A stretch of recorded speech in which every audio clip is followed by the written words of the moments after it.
Hi there mga beloved friends, soulmates. Welcome to Renzo Tarot Channel.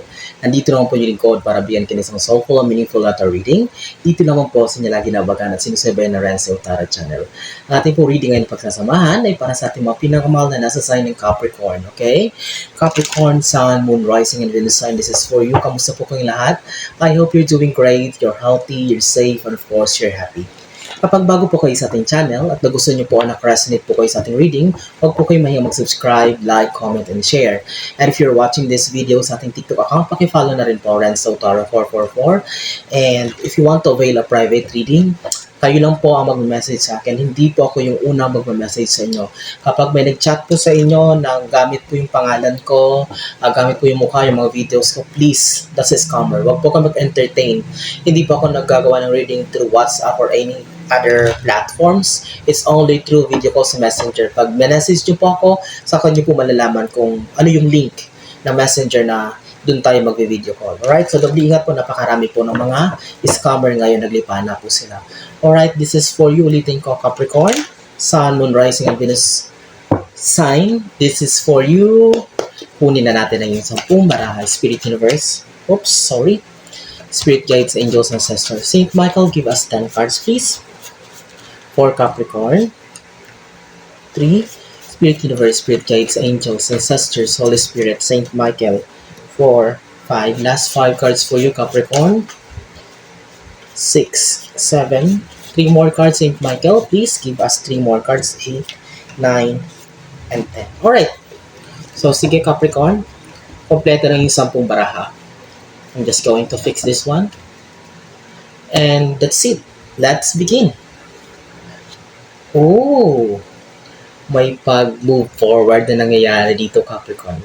Your first card is the 7 of Swords. So, I think this is very timely. Talagang napapanahon ito or talagang very timing kasi most of the Capricorn today ay nakilala ko or the energy that I can feel is that you're really doing your best to move forward to heal from a certain situation na medyo talagang naipit kayo or nagpabigat sa inyo lately.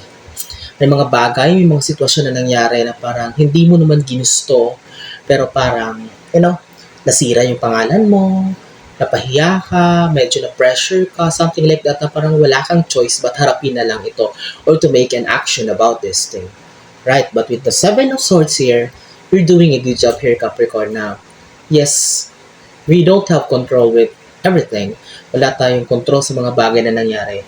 And we should accept it and, just move forward. Alright? Kasi nangyari na yun. Right, Capricorn? And the good thing here is like you're taking an action to move forward or to heal. Pangalawa, the World card here. Actually, you are thinking of this action that to move forward or to heal.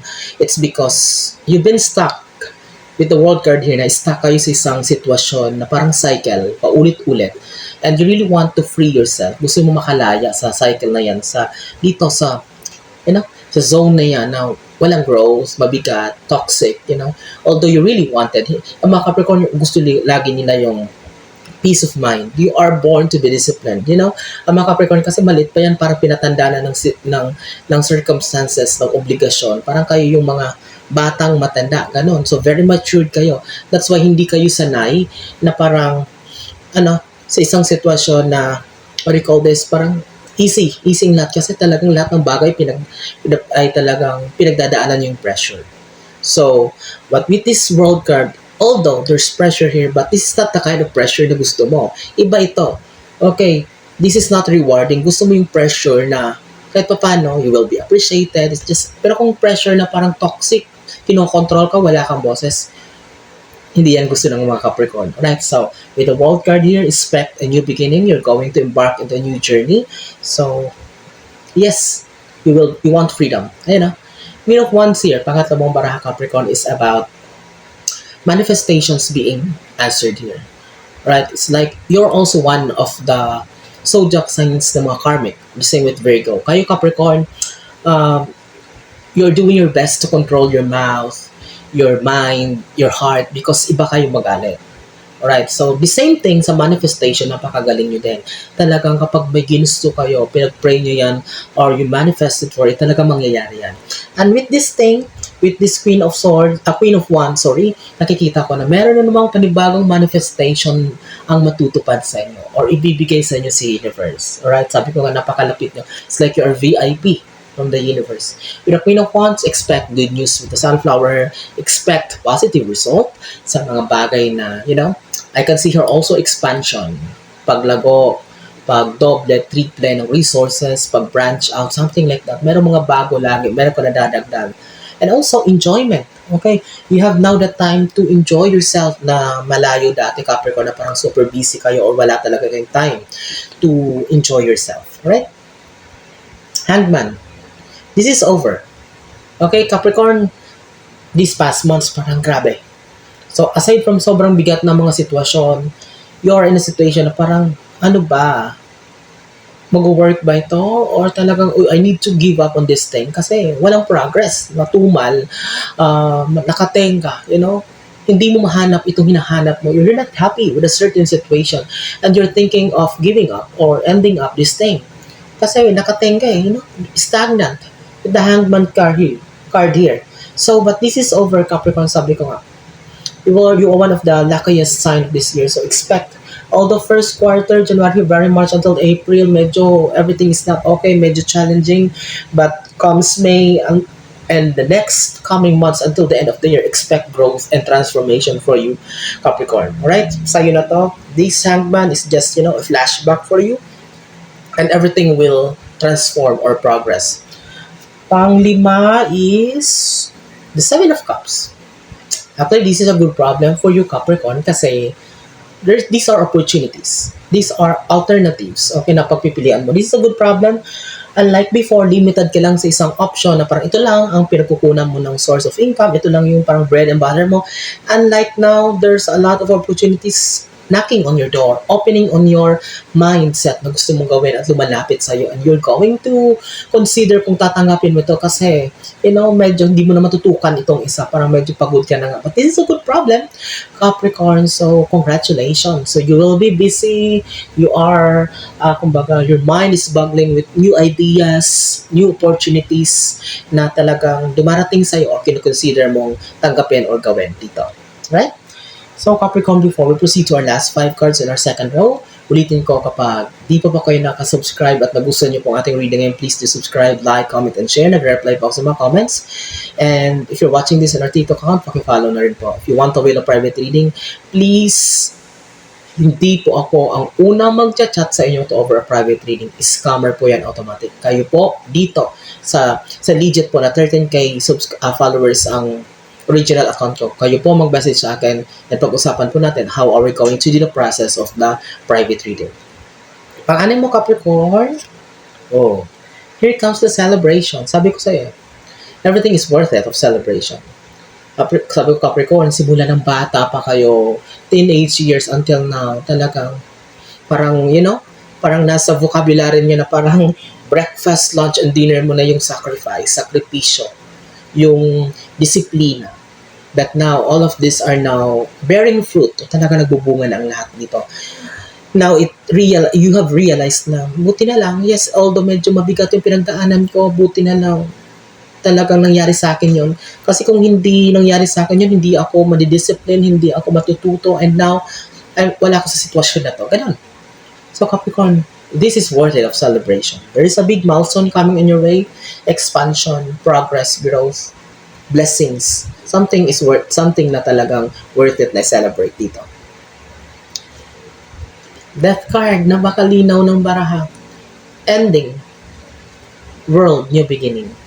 May magtatapos, may panibagong mundo na magbubukas para sa iyo.